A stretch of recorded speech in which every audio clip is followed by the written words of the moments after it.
Zeru jemuluja tulaba lunaku olwaleero tuli wano ne Stiaga Spice Diana era nga 224 tusimbudde omukyala kwegamba lesi busungu bwerere kwegamba ekyambalo okusookera ddala manyi ba Spice gadget bonna bali mugamba kati boba leero atukoza atya busungu Spice Diana ogamba otya leero obulamu si bubi yasa akakuba katonnyemu wano naye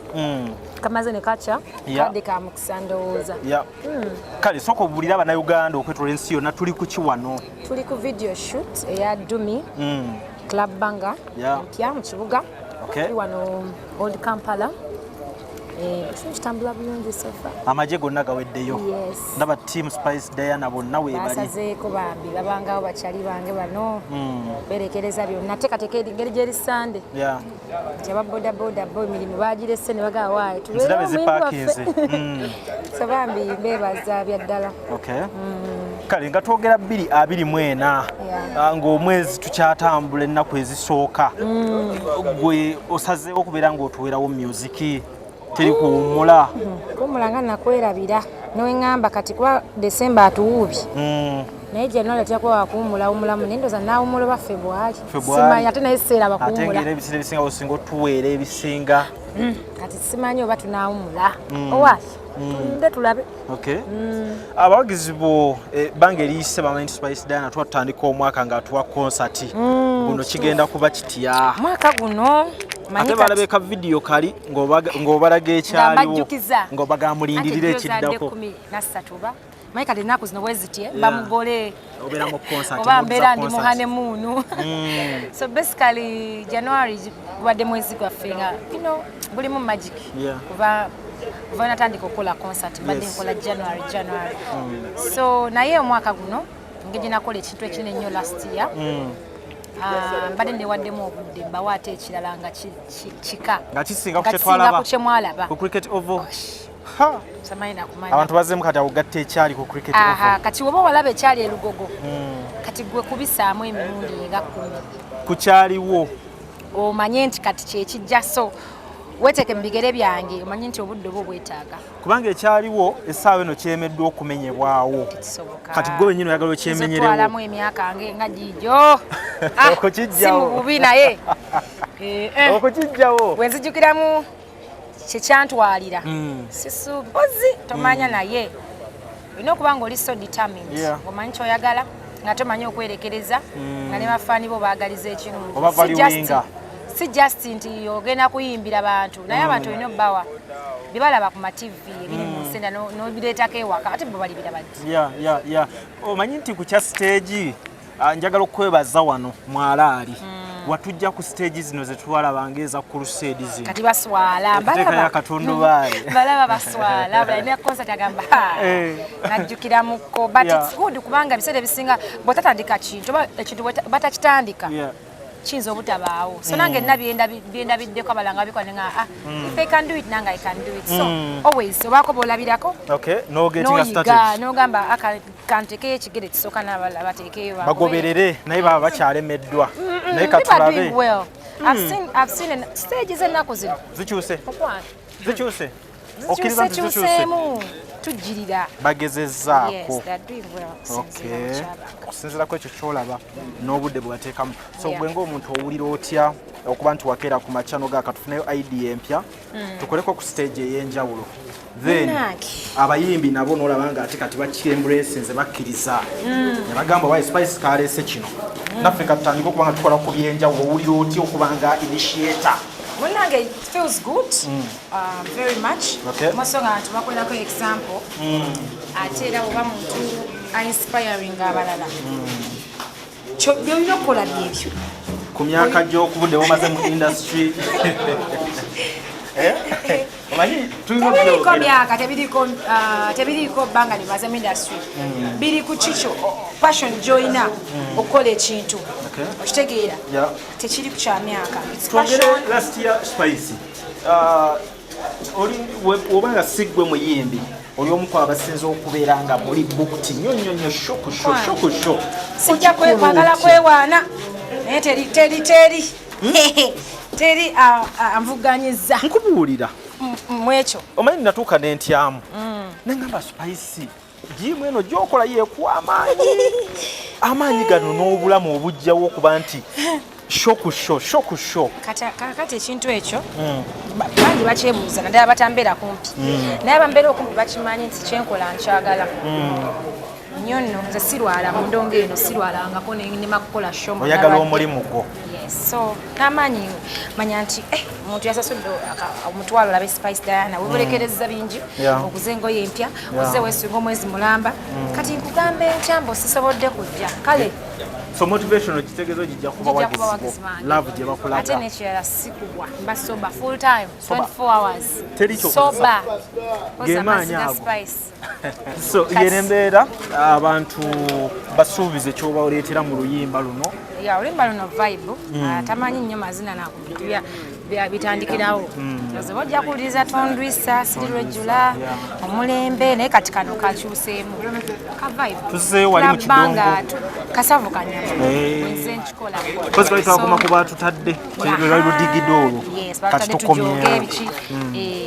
paka Spice nange nyweko mwana so ngobawa obubaka ku luyimba luno babuulire ebirukwatako tulina ezziga wano banaye akayimba kano buli wamu weekali YouTube music platforms zonna tanabakawa budde nyumirwa dda mu nju tumbula ufa zina kufa tuyana paka kuwulira bubi dumi lwaki mukola ebintu ebyo osooka vunula botyo kale tugenda soka tukuleka okole maasoka tugenda kwongera okufuna ku Spice Diana tubuulire ne bungereza kyabadde kitya byonna byonna tukyabiina mu mboozi naye ng'omulamu omukulu kayimba ka dumi ke kaliko tuli wano ku video shoot ya Spice Diana era nga tuli n'abamawulire ab'enjawulo tuli ne superstar naye waali ku location okulaba nti agoberera ensonga zino era nga njagala lwosooka obuuze ku batulaba essaawa eno abali ku mukutu abatulaba mbalamusizza amannya tagasobezza gego superstar gemanya nga tuli eno nalokolono tuli ku shuti y'omuyimbi Spice Diana kituufu ndowooza yamanyi omugaso gwange okusinga because oba olina okuinvestinga mu media because tosobola kukola waakawo ng'ogenda kutuula naye mu nju bw'omala omukola wabeerawo abakutuusiza information oba wakisiza omuyimbi omulala zonna z'abaakoze wabeerawo omuntu akutuusiza information eri abantu b'oyagala ekoleki etuukeko ye media exactly wakati wo n'abawagizi n'ensi yonna endala esigadde so Spice Diana ndowooza ensonga lwaki nkola naye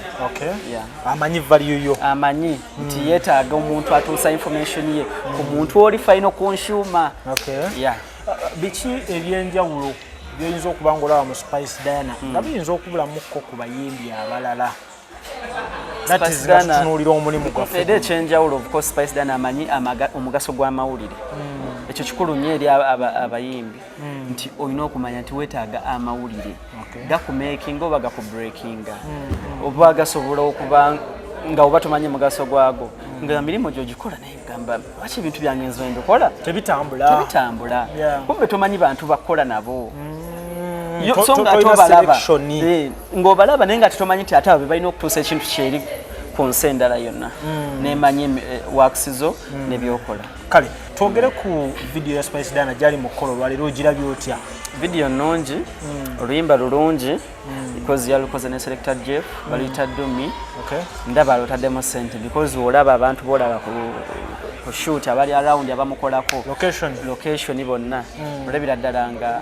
kintu alaika kitaddemu ssente nyingi of course era video ezisinga zinga ziteekamu ssente nga bw'ogiraba laba video ng'etuukiridde ng'omanya nti omuyimbi yeetaddemu ssente yeinvestinze mu career ssente ezaddala exactly so nga tutandika 2024 engeri gy'atandiseemu nga tutuna 2023 embeera ya wakisize efforts zataddemu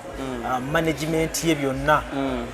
oyinza kubanga otwabaka kiki kyobalabye mu kifaananyi kiki baliko bagenda ndowooza kubeeramu aggressive okusinga bwe babadde management ya Diana kyenjimanyiko manager we ali aggressive nnyo ate ayagaliza omuyimbi we simanyi yo manager ayagaliza muyimbi because aba manager abamu yes akola n'omuyimbi naye nga ali reserved tono omuyimbi ngenda kugira malumu wanika amaladdu kagende kwegamba natamukolera byandikoze kibyandimukoledde naye manager Roger ne Spice betegeera bakolagana na mutima gumu oyinza okugamba babazaala bonna exactly so bafuna that friendship ey'omukwano manager nani n'omuyimbi so kati abimukoleranga abikolera mukwano gwe sina kati muyimbi wabulanga mukwano gwe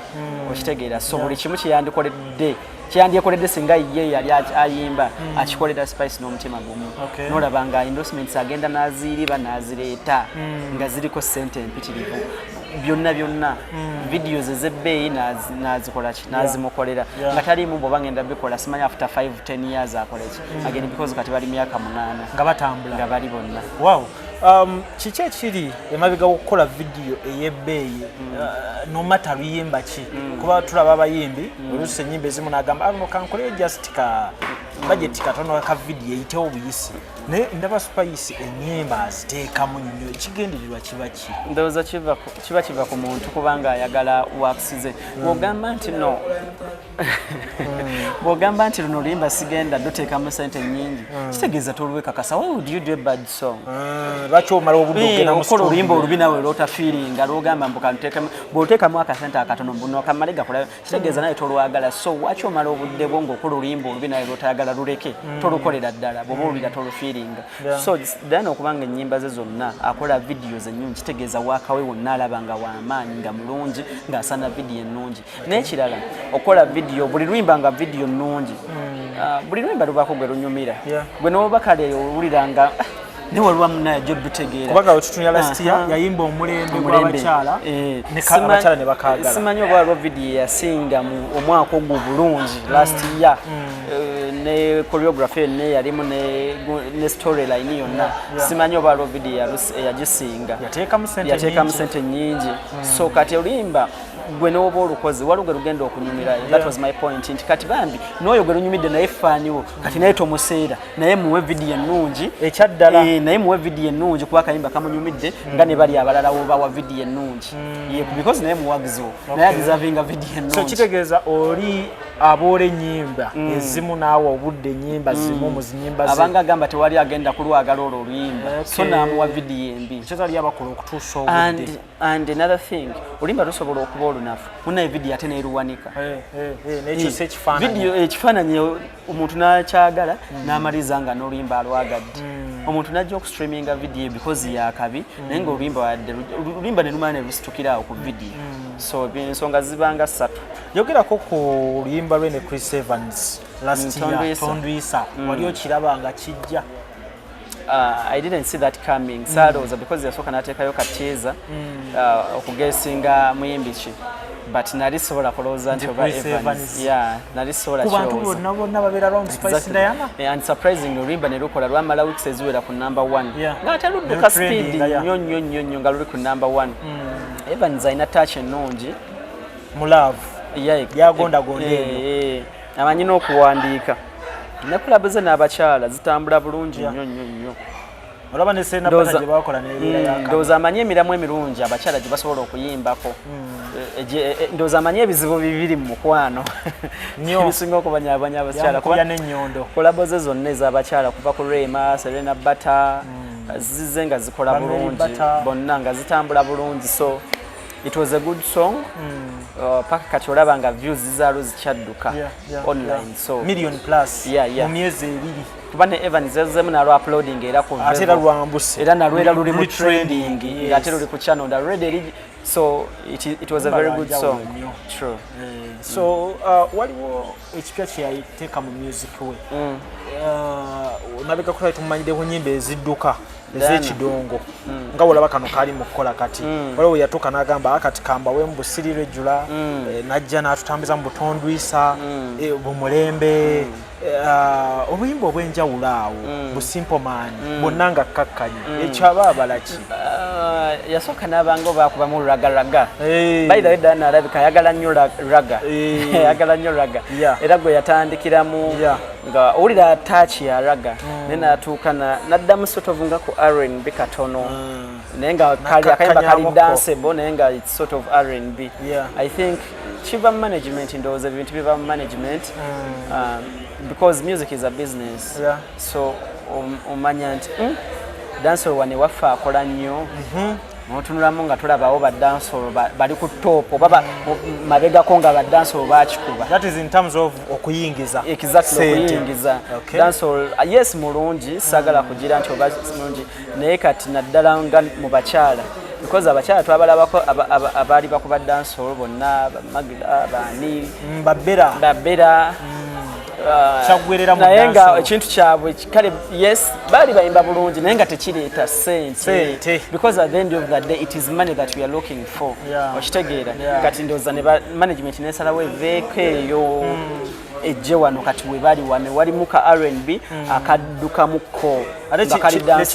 nekimuwa ne picture endala nti kati walira asobola okukozesa eddoboozi lye waba yimba abantu ne bawulira ddala nti because dancehall temubeera nnyo ddoboozi kubeeranga ku rappinga kuleekanaleekana bateekamu ekidongo so I think kyava mu management ne bamukyusa ne bamugjayo ne bamuteeka wano whereby it has worked because Diana waali olabawo kuba ne bandi kati eri on board ayina bandi namba buli week waba talinayo show buli lunaku abeera waka nga ali mu kurehearsinga tarehearsinga mbula kuba ayinayo show but oba waliyo oba tewali abeera alina okurehearsinga ne bandi ye everyday era mmanye kati mu ssaawa zino y'omu ku bakyala betwalite tuteeka mu bamanyi okuyimba live naye kati ng'asembedde atuuse wano kumpi asembedde banava gure baliriani mbabazawo abasemberedde kati ba Juliana okuyimba live kati osobola okutuula n'omuwuliriza obulungi nobeera interesting ayimba live ate kati asobola okuyimba live for over an hour ng'owulira nti eddoboozi terikoze ekiterikoye nti atandise okubaka omukka so kati muyimbi ddala gwogamba nti ddala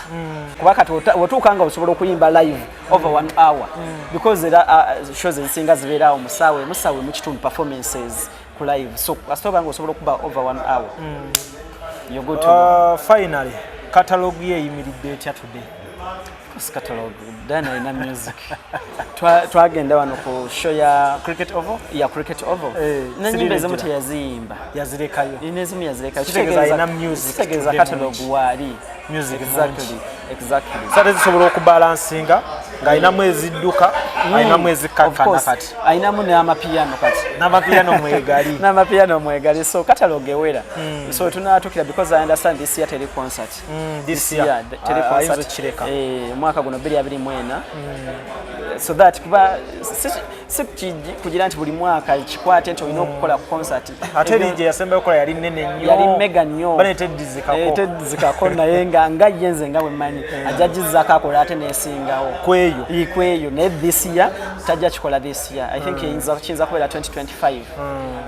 kiyinza kubeera 2025 okay kali January ajja kuddayo mu January tubadde naye wano ku location nkebeddeko bayirayo ku gundi kusirirejo ali mu milioni 9.5 akyatambula ali mu milioni 9.5 by the way oluyimba olwo terunavaawo nenkeberako ku channel endala ez'abayimbi baffe wano waliwo gwendabye nga ayina oluyimba luli mu milioni 8.5 kitegedde omuyimbi waffe omulala waliwo omuyimbi awo omulala sijja mwogera naye nga oluyimba lwo olusinga nkikebedde leero tudde luli mu milioni 8 olusinga mukalya ye then olwono luli mu milioni 9.5 olusinga whereby olwoli lwa stoppinga kaŋŋambe ate siriregula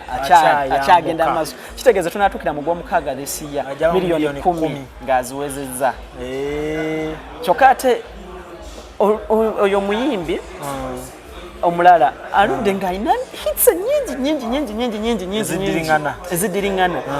ne munnanga ate olusingayo okubeera ne views ezo olina milioni 8.5 wawano mu lockdown yakwatira mu nju awo bwetolola mu nju awo lwelusingamu milioni 8 agendako mu kyesuubo mu lujalwe naye ng'ate kuva eri mu 2016 ajja kuba hit z'amaanyi so waliwo kye bayita quantity quality ndoza by the way kino ekintu kigamba abantu bangi abayimbi bayina music n'oyo yennyini gwe mbadde ngamba ayina music naye Diana Mukama yamukwatira oluyimba lwa Siriregula n'alumuwa ne lusukka ku hit. That is a classic. Yimba lulungi. It is a classic. Si kujubisa nti obaki, but it is a classic. Luyimba lwa amaanyi lwa ddala. Buli lwe lu playing lubanga lupya. ngalupya wobala singa twali tukkiriza nti ennyimba newe luba lukadde tubale ennyimba ezisinza okukola omwaka siriro ejjula era akyali waggulu bw'okeberera mu song boost monitoringa plays esinga ennyimba nyonyo and by far empya nga lubaluzanya nyonyo naye ng'ate luyimba lwa 2022 nga gwakawo mu September yakolera eri ku Cubana kozi yeyo ipi bwe kwali sirejula exactly kale lwe tukome wano olwaleero atujja kubanga abantu beyongeza lunaku olulala naye ng'era njagala okwongera obategeeza nti tulina show nga 8 March eya Ronald Mayinja Serena nagiwulidde naye Mayinja agenda kujjuza Serena y'abantu beewuunye egenda kujjuza makitano mugenda mutwalayo soko lindeko tumale kimu ku kimu kakati kitoke tumala mecha Mayinja tuzeke ekya Mary Nambwayo so Mayinja nga 8 March ali ku nandi yagadde abantu bawagire Mayinja lwaki aina music omulungi those people because nze naliwo mu myaka ejo gye 12 awo bakubira hits ezenjawulo omuntu yali ogu yali asumbuwa Eagles Mayinja ne Semakula ne Gundi ne Namatovu ne Lutaya omuntu yali omwe yali abasumbuwa ani yali Chameleone yekanga yavuganya ya nga yekka yabasumbuwako ng'abasajja bafulumya music omulungi nekakati akyali omulungi waliwo Eagles bagambiranga tugenda mba Mayinja nga Mayinja ina music omulungi so music respective of ebirala byonna whereby ndowooza ze ng'omuntu but katugenda ku kya music sinti tugenda ka ballot paper nti ate tugenda mulonda aka tuli ku music all is gold njagala abantu bajje bawagire Mayinja alina music omulungi mungi nnyo nze nganze ndi fani nga 8 March tugenda kuwera campus na hotel ntwalo 10 ne million 3 emmeeza kakati Mary Namba yatutegeezezza nga 17 February Maktano Suna Ben nansana manager wa Suna Ben Nambwayo bonna Suna Ben eranga byonna yabikwasaganya so bantu bajje bawagire Mayinja 8 March ndoza nenantu majja ku Serena naye this year yes this year leti njera bide yajingamba naye ajja ku Serena naye Morini mugambe kintu akyongere akijje ku liver wakitadde ndoza akikomyewo eri abantu akyesettingamu katona introducing ebulungi show kati ekyali mu yene team naye kati agenda kufulumya date officially ne venue awulira omuliro kuba I believe naye alina music abaana abo bonna baali mu Eagles production original bonna balina waka bonna bwe baba nga bakoze bulungi because it's not all about kufuna music na kufuna promotional strategies ennungi no pushing a show bonna balina music omulungi bonna bali capable of okujuza Serena bonna balina music omulungi kale ye embeera gye tusobodde okuba tubayisaamu naye nga twagala okubanga tubaagaliza shows ennungi ezijja mu maaso okuli ya David Lutalo nga 27 tuli mu Kampala Serena Hotel tulina show ya Fik Fameka 26 egenda kubeera ku Cricket Oval tulina show ya Lydia Jasmine egenda kujjaawo mu March nga lumu tulina show yani omulala shows sofeza akafuluma zezo ndoza zezo tulina ne Rema namakula March